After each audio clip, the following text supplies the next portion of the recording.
slow up, no I don't take shit. I got no love for the fakeness. If you wanna play tough and wanna hate this, I'll always show up.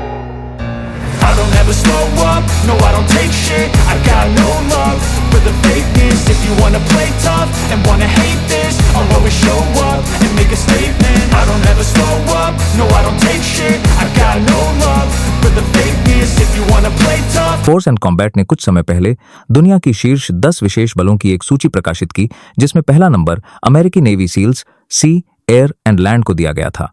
वहीं भारतीय नौसेना की Marcos commando इकाई को वही स्थान दिया गया। यह निर्धारित करना मुश्किल है कि अमेरिका और भारत की इन दोनों विशेष सेनाओं में से कौन सी सर्वश्रेष्ठ है। सभी कमांडो मिशन एक जैसे नहीं होते। हालांकि कुछ पर्यवेक्षक नेवी सील्स को प्रथम श्रेणी का मानते हैं। दूसरी ओर ऐसी भी खबरें हैं कि कई नेवी सील्स कमांडो संयुक्त अभियानों के दौरान मार्कोस कर्मियों को दिए गए कठोर प्रशिक्षण में खरे नहीं उतरे। इसी तरह कहा जाता है कि मार्कोस को नेवी सील्स की कुछ भूल भुलैया को भेदने में परेशानी हुई है। किसके पक्ष में फैसला देना है, यह वास्तव में व्यक्तिगत राय का विषय है। दरअसल दोनों को बराबर मानना गलत नहीं है। हालांकि अमेरिकी सील्स के साथ इस सूची में भारतीय मार्कोस भी 1 से 10 तक की सूची में सबसे ऊपर है। नौसेना अपनी कमांडो इकाई के कारनामों के बारे में नहीं बताती है, प्रचार से दूर रखता है। कुछ भी हो, नौसेना का रवैया शुरुआती 25 सालों तक एक जैसा ही रहा। अभी हाल ही में उस यूनिट को मीडिया में जगह मिलनी शुरू हुई है। मिलना जरूरी भी है। सेना की पैरा 9 और पैरा 10 जैसी कमांडो यूनिटों के कारनामे जब समाचार माध्यमों के जरिए दुश्मन देश को पता चलें तो उसे भारत के खिलाफ दुस्साहस करने में हिचकिचाहट हो, इसलिए उसके दिल में भी मार्कोस का डर आवश्यक है। स्थिति यह है कि खुद भारतीयों को भी मार्कोस के बारे में ज्यादा जानकारी नहीं है। एक उल्लेखनीय उदाहरण 1999 का युद्ध कारगिल और द्रास की ऊंची पर्वत श्रृंखलाओं में लड़ा गया था, जहां नौसेना की कोई भूमिका नहीं थी, बल्कि वास्तव में उसकी भूमिका महत्वपूर्ण थी और उसने कारगिल द्रास में हमारे सेना के जवानों और पैरा कमांडो का काम आसान कर दिया था। पाकिस्तानी सैनिक सादे कपड़ों में और सशस्त्र आतंकवादी श्रीनगर पहुंचने के लिए सोपोर के पास वुलर झील पार कर रहे थे, जहां से पहाड़ी रास्तों से कारगिल, द्रास और बटालिक पहुंचा जा सकता था। वुलर के आसपास के पहाड़, जिनकी लंबाई ज्यादा से ज्यादा 16 किलोमीटर और चौड़ाई ज्यादा से ज्यादा 10 किलोमीटर थी, पैदल पार करना मुश्किल था। लगभग 120 किलोमीटर की दूरी पैदल तय करनी पड़ती थी। झेलम नदी से समृद्ध वुलर का रास्ता रोकना जरूरी था। नौसेना की मार्कोस टीम श्रीनगर पहुंची। कुछ ने नकली दाढ़ी रखी थी तो कुछ ने अपने चेहरों पर दाढ़ी रंगी हुई थी। इसी के चलते मार्कोस कश्मीर में दाढ़ी वाली सेना के नाम से जाने जाने लगे। सभी ने अपनी असली पहचान छिपाने के लिए फेरन नामक पारंपरिक कश्मीरी पोशाक पहनी। फेरन पुरुष भी पहनते हैं और महिलाएं भी। कुछ कमांडो गोताखोर बनकर 180 वर्ग किलोमीटर के वुलर में निगरानी करते रहे। बाकी कमांडो श्रीनगर की तरफ किनारे पर झाड़ियों और पेड़ों के पीछे छिपे रहे। कितने आतंकवादी मारे गए यह जानना मुश्किल है, लेकिन यह बड़ी बात थी कि उन्होंने कारगिल, द्रास और बटालिक की पहाड़ियों में रहकर नीचे श्रीनगर लेह मार्ग पर भारतीय सैनिकों पर हमला कर रहे दुश्मन की सप्लाई लाइनें काट दी। भारतीय नौसेना की कमांडो शाखा के रूप में मार्कोस का गठन बहुत देर से हुआ। थल सेना की कमांडो यूनिट का गठन उससे कई साल पहले हुआ था। बात 1963 की है, जब भारत चीनी आक्रमण के आगे झुक गया तो तत्कालीन अमेरिकी राष्ट्रपति जॉन कैनेडी के निर्देश पर वहां की खुफिया एजेंसी CIA ने गुप्त रूप से इंटेलिजेंस ब्यूरो के निदेशक भोलानाथ मलिक से संपर्क किया। हालांकि अमेरिका को नेहरू की गुटनिरपेक्ष नीति से सख्त नाखुशी थी, फिर भी जब भारत के कुछ हिस्से चीनी साम्यवाद के कब्जे में आ गए तो अमेरिका भारत को सीमा कमांडो बनाने में मदद करने को तैयार था। उन्होंने भारतीयों को प्रशिक्षित करने के लिए अमेरिकी विशेष बल के सैनिक उपलब्ध कराने की भी पेशकश की, जिसे भारत ने तुरंत स्वीकार कर लिया। भारत में एस्टेब्लिशमेंट 2222 नामक एक इकाई का गठन किया गया और इसके तत्वावधान में special frontier force SFF commando दस्ता बनाया गया।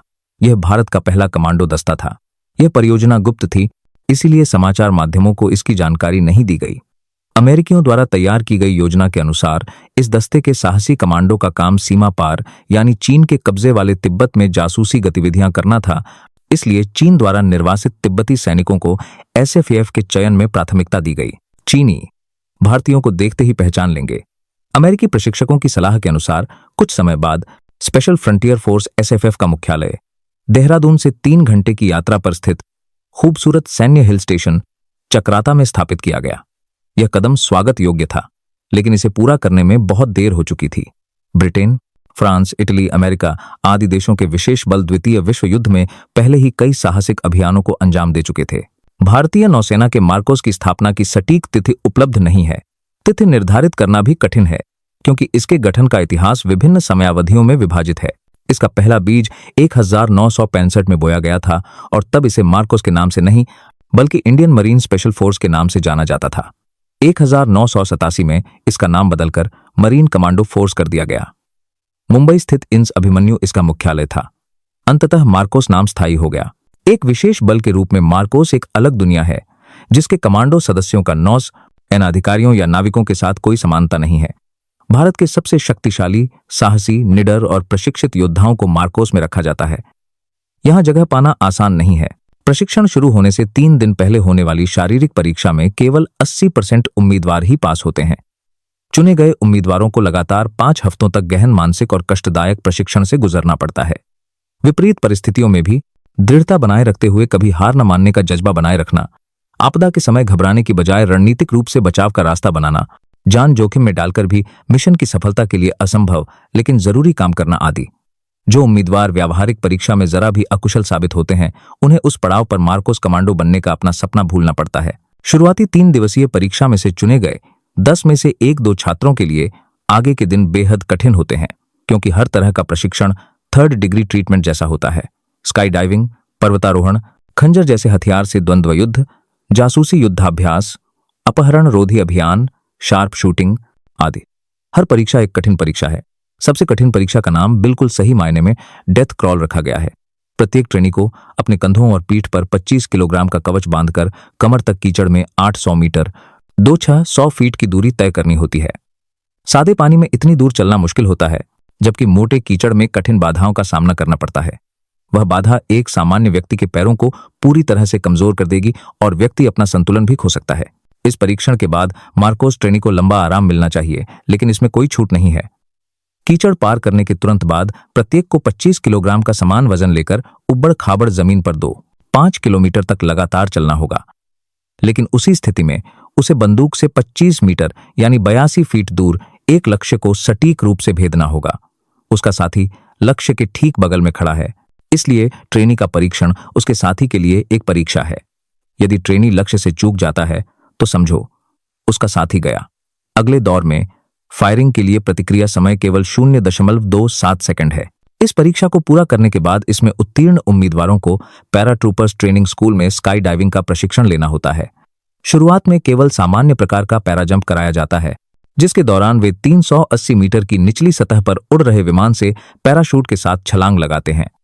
सबसे पहले 5 छलांगें होती हैं। उन्हें एक छलांग रात में लगानी होती है। इस कोर्स को प्राथमिक इसलिए माना जाता है क्योंकि जिस विमान से मार्कोस कमांडो को स्काई जंप लगाना होता है, वे आमतौर पर इतनी निचली सतह पर उड़ान नहीं भरते। प्रशिक्षण के दूसरे चरण में, जिसे अभ्यास कहा जाता है, मार्कोस कमांडो को हाहो और हेलो सहित 50 पैराजंप लगाने होते हैं। दोनों में से कौन सी छलांग लगानी है, यह परिस्थितियों पर निर्भर करता है। ऐसी परिस्थितियों का अभ्यास के दौरान केवल अनुमान ही लगाया जाता है। कुछ मामलों में हाहो हाई एल्टीट्यूड हाई ओपनिंग छलांग लगाई जाती है, उच्च ऊंचाई जो 2-5-100 फीट से कम नहीं होती। Sky jump HALO high altitude low opening का मूल सिद्धांत यह है कि स्काई जंप करने के बाद कमांडो 20,000 फीट तक पत्थर की तरह गिरता रहता है। इस दौरान उसके गिरने की गति 32 फीट प्रति सेकंड की दर से बढ़ती है। पहले सेकंड में गिरावट 32 फीट और दूसरे सेकंड में 32 फीट की यानी 64 फीट प्रति सेकंड की गिरावट, और फिर गिरावट तेज और तेज होती जाती है।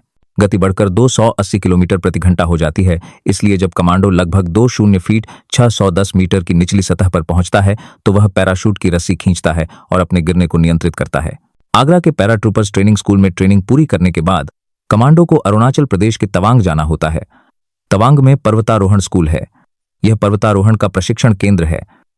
यहाँ रस्सी, चरखी, कुल्हाड़ी, कील, हथौड़ा और अन्य उपकरणों का इस्तेमाल करते हुए उन्हें लगभग खड़ी चट्टान जैसे पहाड़ पर 15,000-16,000 फीट तक चढ़ना होता है। ऊंचाई पर पतली हवा में फेफड़े गुब्बारे की तरह फूल जाते हैं, लेकिन एक मजबूत शरीर और दृढ़ निश्चय वाला योद्धा पूर्व निर्धारित ऊंचाई तक पहुंचे बिना छोड़ता नहीं। कश्मीर के सोनमर्ग स्थित high altitude warfare school Marcos commando के लिए पहाड़ों पर चढ़ने का एक कोर्स भी संचालित करता है, जबकि मिजोरम स्थित counter insurgency and jungle warfare school घुसपैठियों या आतंकवादियों के खिलाफ हथियार चलाना सिखाता है। यह कोर्स भी कई हफ्तों तक चलता है। एक अन्य परीक्षा में ऐसे बहादुर सैनिकों को बर्फ पिघलने के बाद सिर्फ 1 से 1.5 5°C तापमान वाले पानी में बिना जैकेट के 100 मीटर तैरना होता है। इन योद्धाओं के हथियार भी उनकी कद काठी से मेल खाते हैं। वे लगभग 20 अलग अलग प्रकार के हथियारों का इस्तेमाल करते हैं। इजरायली निर्मित टेवर TR-21 असॉल्ट राइफलों का इस्तेमाल मार्कोस सैनिक ललाट पर हमला करने के लिए करते हैं। यही इस साथ हमारा दिया काट हुआ है उनका पसंदीदा हथियार है, क्योंकि यह वाटरप्रूफ है। TR-21 की फायरिंग दर 900 गोलियां प्रति मिनट है और इसे पानी में भी दागा जा सकता है। पानी के घनत्व के कारण गोली का वेग थोड़ा धीमा हो जाता है, इसलिए आवश्यक गति प्रदान करने के लिए टेवर TR-21 यू की पूर्ण रायनाना प्रतापे गोलियां थ्रूथन के माध्यम से 890 मीटर प्रति सेकंड 300 किलोमीटर प्रति घंटे की सुपर स्पीड से दागी जाती हैं। मशीन गन की तुलना में हेकलर एंड कोच MP5K की पिस्टल ग्रिप एक सुविधाजनक विशेषता है। पिस्तौल की तरह इसे न केवल कंधे पर बल्कि कमर के स्तर पर भी पकड़कर फायर किया जा सकता है। कई मार्कोस कमांडो की रैपिड फायर MP5 का सामना करने पर दुश्मन के पास भागने या जवाबी कार्रवाई करने का ज्यादा समय नहीं होता। मार्कोस के शस्त्रागार में लगभग 20 प्रकार के हथियार हैं, लेकिन उन सभी का परिचय देना संभव नहीं है। फिर भी रूस निर्मित ड्रैगनोव स्नाइपर राइफल का जिक्र जरूरी है। स्नाइपर राइफलें कई मायनों में दूसरी राइफलों से अलग होती हैं। ये गोली को बहुत लंबी दूरी तक मारती हैं। एक बहुत लंबी बैरल जो दागी गई गोली को सटीक रूप से पकड़ती है, एक शक्तिशाली दूरबीन दृष्टि, 1-200 से 1-500 मीटर की प्रभावी रेंज, अर्ध स्वचालित फायरिंग, एक शानदार गोली आदि ड्रैगनोव के प्रमुख पहलू हैं। आपदा के समय इन प्रकार के हथियारों का उपयोग करते हुए मार्कोस के छोटे बड़े समूहों ने जो कारनामे किए, उनमें उनकी बहादुरी उतनी ही महत्वपूर्ण रही है जितनी कि स्वयं हथियार। 11-25 अक्टूबर 1987 के दौरान श्रीलंका में लिट्टे तमिल टाइगर्स के विरुद्ध भारत सरकार के साहसिक अभियान ऑपरेशन पवन में मार्कोस इकाई ने अद्वितीय कारनामे दर्ज किए। श्रीलंका का उत्तरी छोर LTTE के नियंत्रण में था और तमिल टाइगर्स के लिए जाफना बंदरगाह घाट पर हथियारों की तस्करी की जा रही थी। इस उद्देश्य के लिए तमिलनाडु के तट का इस्तेमाल किया गया, लेकिन राज्य सरकार, जो श्रीलंका के भारतीय तमिलों के प्रति सहानुभूति रखती थी, ने इस गतिविधि पर आंखें मूंद लीं। मार्कोस के सैनिक राज्य के तट पर सशस्त्र अभियान नहीं चला सकते थे। इसीलिए यूनिट के कुछ सैनिक समुद्र में 12 किलोमीटर की दूरी तैरकर जाफना पहुंचे। सभी ने लाइफ जैकेट पहन रखी थी, क्योंकि वे गोला बारूद और सब मशीन गन लेकर निकले थे। रात के अंधेरे में अपने काले कपड़ों के कारण वे अदृश्य थे और उन्होंने बारूद से घाट को तहस नहस कर दिया। तमिल टाइगर्स ने जवाब में गोलियां चलाईं, लेकिन सभी कमांडो सुरक्षित रहे। 1987 के आसपास स्थापित मार्कोस अब एक इकाई नहीं रही। इसकी संख्या धीरे धीरे बढ़कर लगभग 2-0 हो गई है। इसलिए इसके लिए इकाई की बजाय सेना शब्द ज्यादा उपयुक्त है। इसने दर्जनों साहसिक कारनामों को दर्ज किया है, लेकिन उन सभी को यहां सूचीबद्ध करना संभव नहीं है। संक्षेप में यह विश्वास के साथ कहा जा सकता है कि अगर अमेरिकी नेवी सील्स नंबर 1 है, तो मार्कोस भी शीर्ष पर है।